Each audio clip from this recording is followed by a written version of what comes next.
Bismillahirrahmanirrahim. Alhamdulillahirabbil alamin wassalatu wassalamu ala asyrafil anbiya'il mursalin sayyidina Muhammad wa ala alihi washabbihi ajma'in. Assalamualaikum warahmatullahi taala wabarakatuh. Anda bersama saya Ustaz Muhammad Nazih daripada Masjid Al-Istighfar dalam siri tazkirah ringkas Maulid Maulidin Nabi SAW #selawat for life, agar kita selawat sentiasa dalam keadaan berselawat atas baginda SAW. Dengan tajuk hari ini adalah menghayati akhlak dan pekerti Nabi Muhammad sallallahu alaihi wasallam. Taib. Kita akan mulakan dengan sebuah hadis yang diriwayatkan oleh Ibn Hibban. Nabi SAW suatu ketika mendoakan untuk Sayyidatina Aisyah radhiyallahu anha dengan doa yang berikut: Allahumma ighfir li Aisyah ma taqaddama min dhanbiha wa ma ta'akhkhar wa ma asrarta wa ma asarrat wa ma a'lanat atau a'lanat, kama qala Rasulullah SAW, yang bermaksud ya Allah, engkau ampunkanlah bagi Sayyidatina, bagi Aisyah, isteri baginda SAW, apa yang telah lalu dari dosa-dosanya dan segala yang akan datang, dosanya yang lalu dan akan datang, dan segala yang beliau sembunyikan dan segala yang dizahirkan, yang diiklankan dan juga yang dirahsiakan. Baginda lalu berkata kepada Sayyidah Aisyah radhiyallahu anha, sesungguhnya ini adalah doa aku untuk umatku pada setiap solat. Masya Allah, tabarakallah. Nabi SAW belum jumpa diri kita, belum kenal diri kita, tapi mendoakan diri kita. Ini adalah akhlak baginda sallallahu alaihi wasallam. Jadi wajarlah untuk kita cinta kepada Rasul SAW.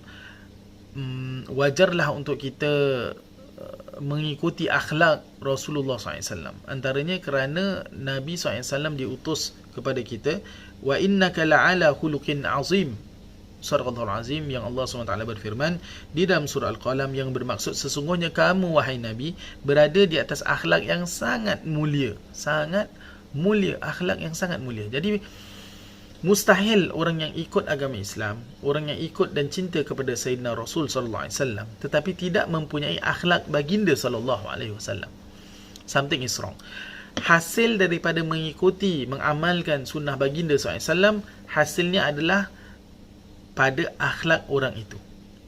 Jadi pelik awak mendalami agama tetapi muka bengis, tidak senyum. Pelik awak mendalami agama tetapi awak suka berdebat tanpa hasil, huru-hara, tidak bertempat. Padahal dengan sekarang ada teknologi, bukan dia kenakan dia dekat page masing-masing, hubungi secara Allahumma salli ala Muhammad, telefon ataupun jumpa. Itu caranya, bukan bergaduh, menyindir dan sebagainya. Wallahu ta'ala alam. Allahumma salli ala Muhammad. Jadi Allahumma salli ala Muhammad, sekiranya kita ingin menyentuh segala akhlak serta nilai dan yang diajarkan oleh baginda SAW, tak akan habislah. Kerana basically semua benda yang positif itu kebanyakannya adalah daripada Rasul SAW. Kita tengok saja dengan akhlak kebaikan lah. Think of something akhlak yang baik.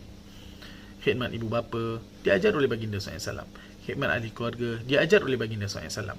Baik dengan orang tua, baik dengan anak-anak diajar oleh baginda SAW. Menjaga kebersihan diajar oleh baginda SAW. Apalagi apa-apa kempen, jangan buang sampah sembarangan, memang diajar kerana ada konsep kebersihan. Bertanya kepada yang pakar diajar oleh baginda SAW, yang diambil daripada ayat Al-Quran yang diturunkan kepada Rasulullah SAW.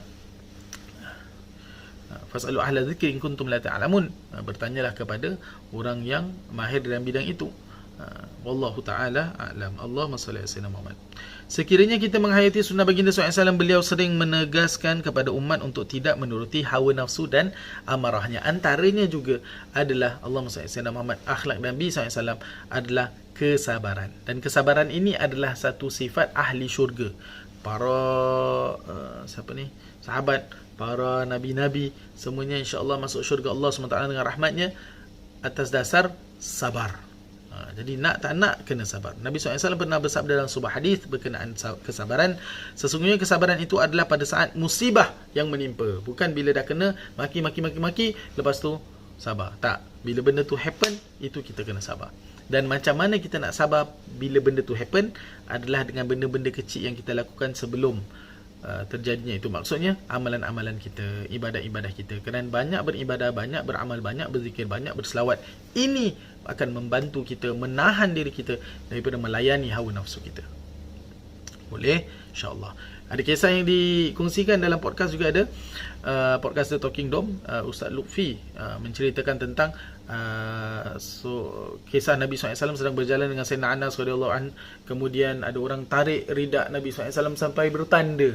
Bertanda maknanya sakit lah kan. Ditarik ada tanda. Kemudian Nabi SAW pusing dan senyum, tidak marah. Kalau kita, apa ni? Kan? Tapi Nabi SAW pusing dan senyum dan menyampaikan hajat orang yang tarik tadi. Masya Allah. Jadi macam mana nak sampai ke level kesabaran itu? Banyakkan mengamalkan sunnah baginda SAW, banyakkan beribadah dan sebagainya. Wallahu ta'ala alam. Jadi perlunya sabar, sampaikan hajat orang, senyum, cool down, relax. Bukan perkara yang senang, tidak perkara yang senang, tapi bukan perkara yang mustahil. Jadi boleh diamalkan insya-Allah. Jadi Nabi SAW bersabda lagi, orang yang gagah bukanlah yang bertinju, tetapi orang yang gagah ialah orang yang mengawal dirinya tatkala marah. Jadi kalau awak ni gambar banyak-banyak kat Instagram, angkat berat, tak hebat. Itu bukan orang yang hebat. Itu bukan kuat. Yang kuat tapi awak angkat berat, tapi bila awak marah tu awak sabar, itu hebat lah. Tu hebat lah, muhebat. Tapi kalau muscle-nya gagah, qiyamnya tak ada, solat jemaahnya tak ada, sabarnya tak ada, tidak berguna, ya. Bukan gagah orangnya, tetapi gajah.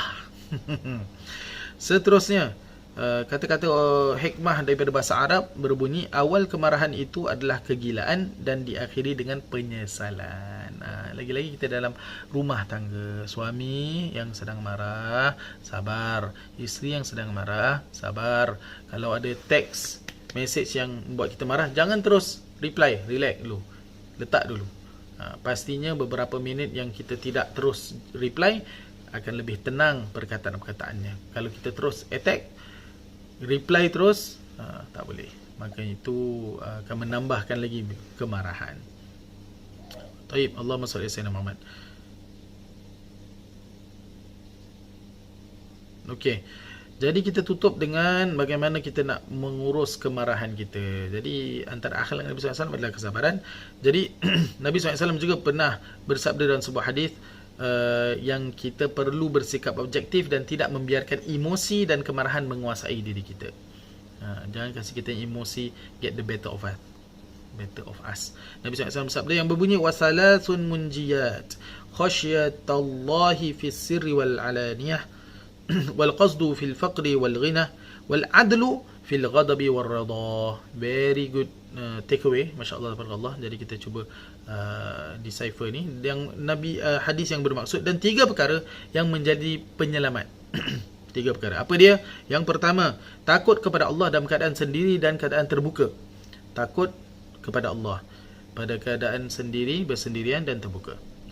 Ini boleh dimaksudkan online dan offline.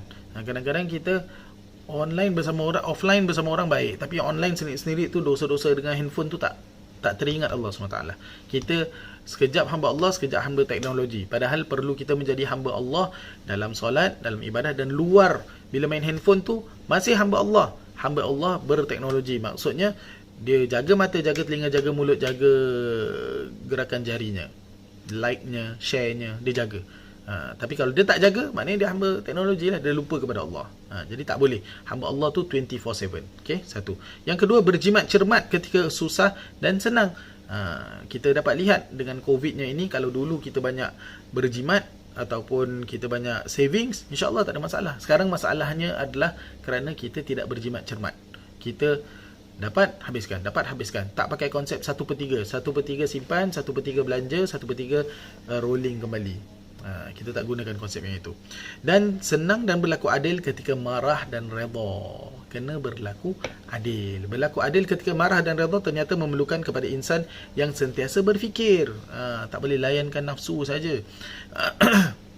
Bila sedang marah dan lisan ini ingin meluahkan kata-kata yang tidak diredai Allah, atau jari jemari nak membalas komen-komen social media, dengan perkataan yang kasar, dengan perkataan yang tidak baik, ketika itu perhatikan panduan Nabi SAW ini. Relax, tenang-tenang, fikirkan kesan kalau kita hantar perkara itu, yang bakal anda luahkan. Fikir dulu nak reply apa kat isteri ni, nak reply apa dekat bos ni, nak reply apa dekat orang yang nak jatuhkan kita ni.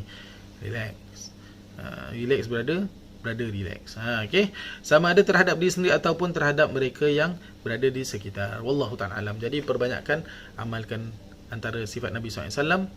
Satu, doakan orang lain sebagaimana Nabi SAW doakan isterinya dan juga doakan umat Nabi SAW. Kita juga doakan diri kita dan umat Islam yang lain. Yang kedua, amalkan kesabaran, yang dimana kita kena usahalah at least every year ada peningkatan dalam kesabaran kita, dan juga maksudnya perlu tingkat dalam amalan-amalan kita. Wallahu ta'ala alam. Semoga ada manfaatnya. Yang baik itu datang daripada Allah SWT. Kekurangan daripada saya sendiri, saya mohon maaf. Dan banyak jemaah-jemaah kita ni bersabar kerana semua nak pergi masjid, semua nak kuliah start balik, tapi masih lagi bersabar dan juga redha dan menggunakan alat-alat yang lain seperti YouTube, Facebook dan sebagainya. YouTube masjid, Facebook masjid, untuk Allahumma salli ala sayyidina Muhammad, mendapatkan isi kerohaniannya. Wallahu ta'ala alam. Terima kasih. Yang baik itu datang daripada Allah SWT. Kekurangan daripada saya sendiri, saya mohon dan maaf. Teruskan berselawat, jangan lepas daripada selawat kata Nabi SAW. Paling kurang 100 kali lah. Nabi SAW doakan kita. Masya Allah, takkanlah kita tak boleh selawat kata Nabi SAW. Selawat macam-macam boleh. Allahumma salli ala sayyidina Muhammad, ada solat syifa, selawat munjiyah, solat tafrijiyah, solat tabibiyah. Tabibiyah saya suka. Selawatnya macam mana?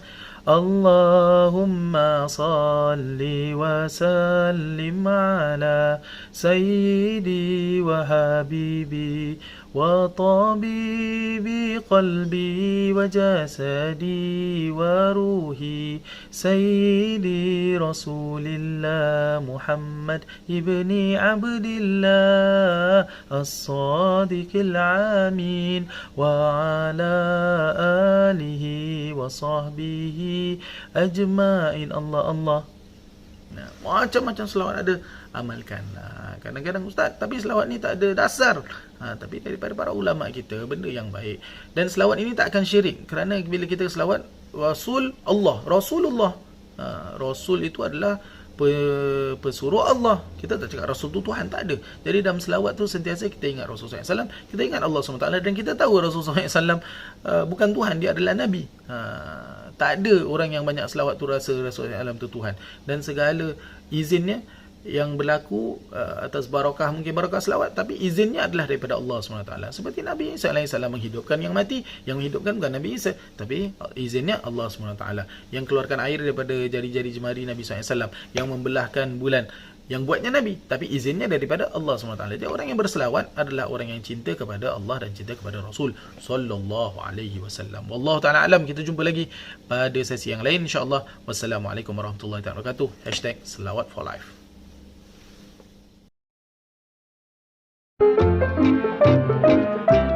Puasa. Kita. Bismillahirrahmanirrahim. Zahra, saya nak mula ya. Buka mulut besar sikit. Saya puasa lah. Astaghfirullahalazim. Awak dah tahu awak puasa, kenapa awak datang hari ni? Tapi batal tak? Okey Cik Kak, dia macam gini. Kita kena tengok betapa perlu ataupun tidak. Kalau dia perlu, kalau contohnya keadaan Cik Kak sakit betul, gigi sakit tak boleh tahan sampai demam kan, perlu pergi. Bila pergi tu pun perlu berwaspada. Jangan sampai kita tertelan air. Kalau tertelan air sekali tak apa, kalau banyak kali boleh jadi batal puasa. Kemudian kalau situasi kedua, kalau setakat rutin sahaja untuk bersihkan gigi, saya rasa boleh tangguhkan sebelah malam lah bila kita tak puasa. Okey, clear Allahumma salli wa sallim wa barik alaihi wa ala alihi sallallahu wa sallam. Ya Rasulullah, ya Nabi, laka syafa'ah wa hadha matlabi ya Nabi, ya Rasulullah, ya Nabi, laka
لك شفاعة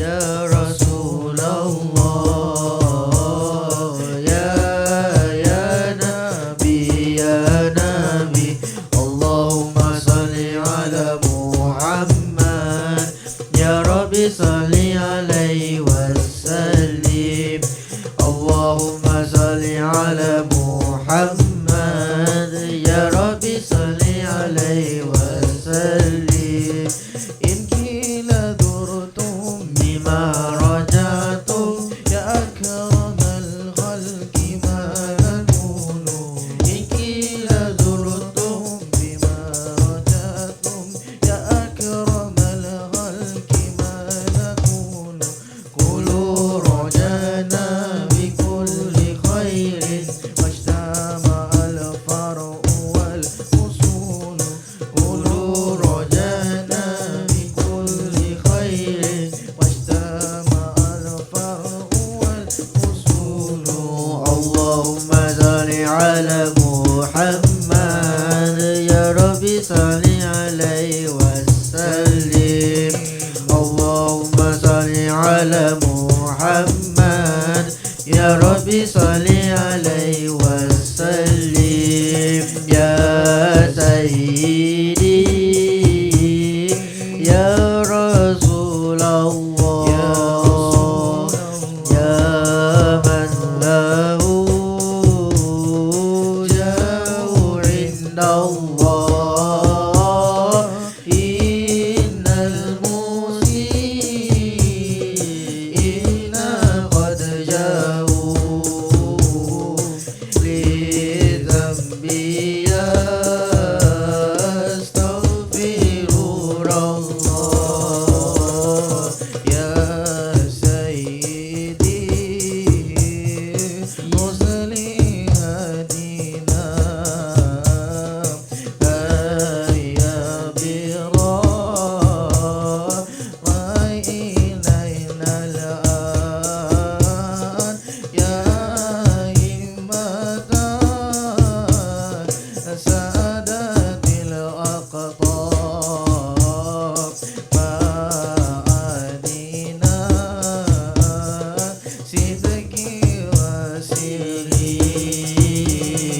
يا سيدي يا رسول الله يا من له جاه عند الله إن المسيئين قد جاءوا لذنبي يستغفرون الله سيدنا النبي سيدنا النبي سيدنا النبي الله الله الله سيدنا النبي سيدنا النبي سيدنا النبي الله سيدنا النبي سيدنا النبي سيدنا النبي الله الله الله شيخ عبد القادر الجيلاني حبيب النبي شيخ عبد القادر الجيلاني حبيب النبي يا إمام الرسل يا سندي يا الله أنت باب الله أنت مدينة دنيا يا وآخرتي يا رسول الله خذ بيدك قسما بالنجمين والمؤافى والسكين سوى القونين عنك سوى حب